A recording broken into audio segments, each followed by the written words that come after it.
सोचो अगर तुम्हारे घर का कोई सदस्य अचानक बदल जाए और तुम्हें समझ ही ना आए कि असली कौन है और शैतान कौन। ये कहानी है मेटामॉर्फोसिस की, जहां डर घर के अंदर ही छुपा है। इस कहानी की शुरुआत में हम लोग एक खूबसूरत लड़की को देखते हैं जो अकेले सो रही है। जब यह लड़की गहरी नींद में थी तभी कोई इसका ब्लैंकेट खींच लेता है, जिसकी वजह से इसकी आंखें खुल जाती हैं। जैसे ही वह चेक करने के लिए उठी तभी कोई उसके बालों को पकड़कर उसके सर को तकिए पर पटकता है। ऐसा करने वाला कोई और नहीं बल्कि उसका बाप था। लड़की अपने फादर से पूछती है, आपको क्या हुआ? लेकिन वह कोई जवाब नहीं देता और वह अपनी बेटी के जिस्म पर गंदी निगाहों से देख रहा था। अब वह अपने चेहरे को अपनी बेटी के सामने लेकर आता है और वह बोलता है, मेरी बेटी कितनी बड़ी हो गई है। ये लड़की अपने पिता की इन बातों को सुनकर बहुत डर जाती है। अब यह आदमी उस लड़की के बालों को छोड़कर उसके चेहरे को छूने लगता है। लड़की डर के मारे रोने लगती है। उसे जरा भी समझ में नहीं आ रहा था कि उसके साथ क्या हो रहा है और तभी उसके फादर यहाँ से चले जाते हैं। फिर अगली सुबह हम लोग लड़की की माँ को खाना बनाते हुए देखते हैं। इस लड़की का नाम मैरी है। मैरी यहाँ पर बैठे बैठे ये सोच रही थी, कल रात को मेरे साथ जो भी कुछ हुआ, क्या मुझे वह सारी बातें अपनी माँ को बतानी चाहिए? तभी उसकी बहन और उसका छोटा भाई दोनों नाश्ते के टेबल पर आते हैं। कुछ ही देर के बाद में इन लोगों के फादर भी यहाँ आकर बैठ जाते हैं और यहाँ आकर वह ऐसा बिहेव कर रहे थे जैसे कल रात को कुछ हुआ ही ना हो। मैरी मन ही मन में यह सोचती है, कल रात को तो ये मुझे बहुत बुरी निगाहों से देख रहे थे, लेकिन अभी ये इतने नॉर्मल कैसे हैं? इसके बाद मैरी टेबल से उठती है और चली जाती है। तभी उसकी मदर यहाँ आकर खाने को जोर से टेबल पर पटकती है। यहाँ पर उसकी मॉम बहुत ही अजीब तरीके से खाने को खाती है, जैसे कि उन्होंने महीनों से खाना नहीं खाया हो। उसकी मॉम को ऐसे अजीब हरकतें करते हुए देखकर उसके बच्चे डरने लगते हैं। तभी उसका बेटा भी खाने को उगल देता है और कहता है, खाने में बहुत नमक है। तभी उसकी मॉम उस खाने को उठाकर पागलों की तरह खाने लगती है। आखिर इस फैमिली के साथ में इतनी अजीब घटनाएं क्यों हो रही हैं? असल में इस फैमिली ने जब से एक नए घर में शिफ्ट किया है तभी से इनके साथ में अजीब सी घटनाएं हो रही हैं। इनके पड़ोसी कभी इनके आंगन में कोई अजीब सी स्टैचू लगा देते हैं तो कभी कोई इनके घर के सामने मरा हुआ जानवर लटका देता है। वहीं फादर हर रात को अपनी बेटी के साथ अजीब सी हरकतें करते हैं। इसके अलावा मॉम भूखे भेड़िए की तरह खाने को खाती है और अपना खाया हुआ खाना अपने बेटे को भी खाने के लिए देती है, लेकिन बेटा इस खाने को खाना नहीं चाहता और वह अपने पिता की तरफ देखता है। वो कहते हैं, अगर तुम इस खाने को खाना नहीं चाहते तो मत खाओ। फादर के इस बात को सुनकर मॉम उन्हें गुस्से से देखती है। इसके बाद वो खाने को फेंक देती। ये सब देखकर बच्चे बहुत डर जाते हैं। वह अपने बेटे को चिल्लाकर कहती है, जो भी कुछ मैं बनाती हूँ तुम चुपचाप उसे खाया करो। वह इतनी जोर से चिल्लाती है कि उसका बेटा डर से रोने लगता है। बाप और बेटी को समझ में नहीं आ रहा था कि मॉम को क्या हो रहा है, लेकिन ये सब तो बस शुरुआत थी। इधर मैरी जब बाथरूम में नहा रही थी तभी कोई उसके पास आकर खड़ा हो जाता है। जब वह शीशे को साफ करके देखती है तब वह अचानक अपनी बहन को यहाँ देखकर डर जाती है। कुछ देर के बाद ये दोनों बहनें कमरे में होती हैं। तभी छोटी बहन मैरी को ये बताती है कि कैसे हर रात उसके फादर उसके कमरे में आते हैं और उसके साथ अजीब सी हरकतें करते हैं। मैरी जब अपने बहन से इन बातों को सुनती है तो उसे यकीन नहीं होता है कि उसके बहन के साथ में भी वैसा ही हो रहा है जैसा कि उसके साथ हर रात होता है। ये लोग अभी बातें कर ही रहे थे तभी इनके डैड अचानक यहाँ आ जाते हैं। इनके डैड ने भी इन दोनों की बातें सुन ली थी। तभी अचानक वह एक चाकू निकालकर इन दोनों पर हमला कर देते हैं। मैरी उन्हें धक्का देकर गिरा देती है और ये लोग अपनी जान बचाकर कमरे से भाग जाती हैं। फिर से इनके डैड सामने आ जाते हैं और मैरी के बालों को पकड़ लेते हैं और फिर मैरी को उठाकर फेंक देते हैं। मैरी सीढ़ियों पर जाकर गिरती है और चोट की वजह से बेहोश हो जाती है। वहीं मैरी की बहन एना डरकर वहां से भागने लगती है। जब वह पीछे मुड़कर देखती है तब वह पाती है उसके डैड उसके पीछे नहीं आ रहे। तब तक इधर मैरी को भी होश आ जाता है और वो अपनी बहन एना को ढूंढने लगती है। तभी अचानक उसे ऐसा लगता है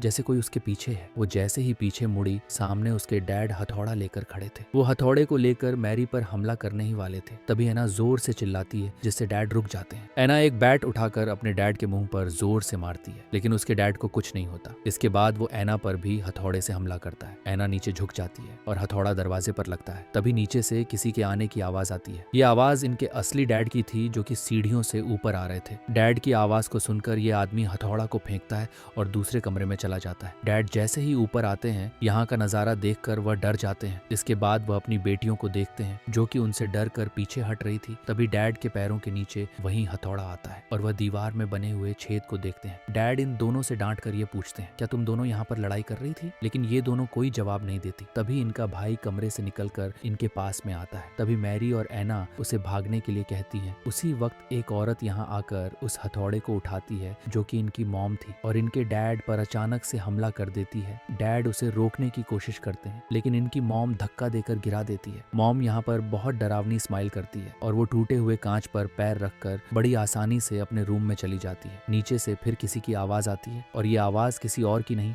बल्कि इनकी असली मॉम थी। वो यहाँ आकर इन सभी से पूछती है कि यहाँ क्या हो रहा है, लेकिन अब सभी लोग उनसे डरने लगते हैं। ये लोग डरते हुए रूम का दरवाजा खोलते हैं, लेकिन अब इस रूम में कोई नहीं था। इसके बाद ये लोग फ्लोर पर पड़े हुए हथौड़े को देखते हैं। मॉम अपनी बेटियों के पास में जाकर पूछती है क्या हुआ है, लेकिन एना और मैरी अपनी मॉम से बहुत डर रही थी। इसके बाद डैड अपने भाई को अपने घर पर बुलाते हैं, क्योंकि इनका भाई चर्च में एक पादरी था। चर्च के फादर यहाँ आकर इन्हें और भी ऐसी ही घटनाओं के बारे में बताते हैं, लेकिन ये लोग ऐसी बातों पर विश्वास नहीं करते। रात को ये सभी लोग ये डिसाइड करते हैं कि यह सभी लोग एक साथ एक ही रूम में सोएंगे। लेकिन रात में इनके छोटे बेटे को टॉयलेट आती है। वह बिना किसी को बताए अकेला ही बाथरूम चला जाता है। तभी उसी की तरह दिखने वाला एक बच्चा रूम में आता है। वह एक चाकू को उठाकर अजीब सी स्माइल करता है। वह फादर को मारना चाहता था, लेकिन वह उसे नहीं मारता। देखने में ऐसा लग रहा था जैसे कि उसे ऐसा करने को किसी चीज ने रोक दिया। आज की रात आराम से गुजर गई। फादर इस चीज से अकेले नहीं लड़ सकते थे, इसलिए उन्होंने अपने सीनियर्स से मदद मांगी। सीनियर्स आपस में बैठकर बातें करते हैं कि आखिर इस घर में क्या चल रहा है। अब ये सभी लोग वहां जाकर प्रार्थना करने का प्लान बनाते हैं। सीनियर फादर इस काम में बहुत माहिर थे। फादर अपनी टीम के साथ में शाम को वहां जाने का प्लान करते हैं। अब ये लोग उनके घर जाने के लिए निकलते हैं, लेकिन रास्ते में एक कौवे ने इनकी गाड़ी पर अटैक कर दिया, जिसकी वजह से गाड़ी का आगे का शीशा टूट जाता है, जिससे गाड़ी का बैलेंस बिगड़ा और गाड़ी एक गड्ढे में जाकर गिर गई। वहीं दूसरी तरफ हम लोग डैड को देखते हैं, जो कि अपनी बेटी मैरी को बेड से बांध देते हैं। वे उसे समझाने की कोशिश करती है, लेकिन डैड कहते हैं इन सबको ठीक करने का बस यही तरीका है। फिर आधी रात में फादर खून से लथपथ होकर इनके घर में आते हैं। वह इन लोगों को यह बताते हैं कि सभी फादर्स मारे जा चुके हैं, इसीलिए अब जो भी कुछ करना है हमें ही करना होगा। यहाँ पर मैरी को बेड से बंधा हुआ देखकर फादर अपने काम को करना चाहते थे, लेकिन उन्हें अकेले डर लग रहा था, क्योंकि लास्ट टाइम जब उन्होंने ऐसा करने की कोशिश की थी तब उस शैतान ने फादर के सारे फैमिली मेंबर्स को मार दिया था। इसलिए उन्हें यह डर था कि कहीं फिर से ऐसा ना हो जाए कि अपने भाई के फैमिली को भी खो दें। लेकिन उसका बड़ा भाई रोते हुए उससे कहता है तुम अपना काम करो, हम लोगों को मिलकर लड़ना होगा, नहीं तो वह हम सभी को मार देगा। ये बात सुनकर फादर कैंडल्स को जलाते हैं और मैरी के ऊपर पानी छिड़कते हैं। मैरी पानी की वजह से चिल्लाने लगती है। इसके बाद फादर मैरी के सीने पर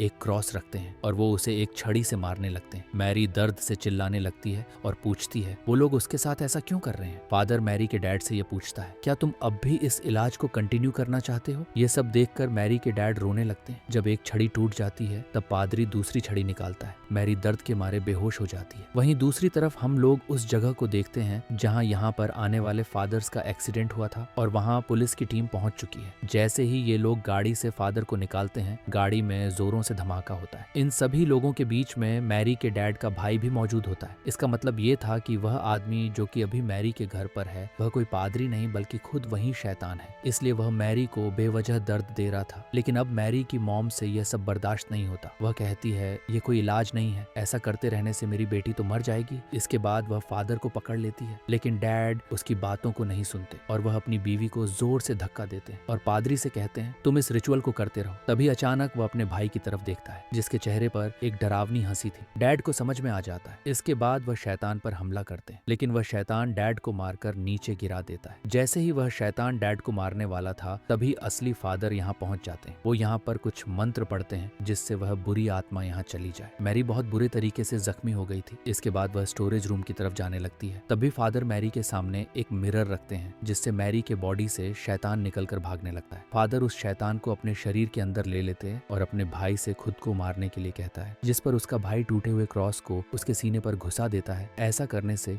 शैतान और फादर दोनों एक साथ मर जाते हैं। अंत में ये फैमिली सही सलामत बच जाती है और इसी के साथ ये मूवी भी यहीं पर खत्म हो जाती है। मूवी अच्छी लगी हो तो एक लाइक जरूर कर देना और ऐसे ही वीडियोस के लिए आप हमारे चैनल को सब्सक्राइब जरूर कर लेना।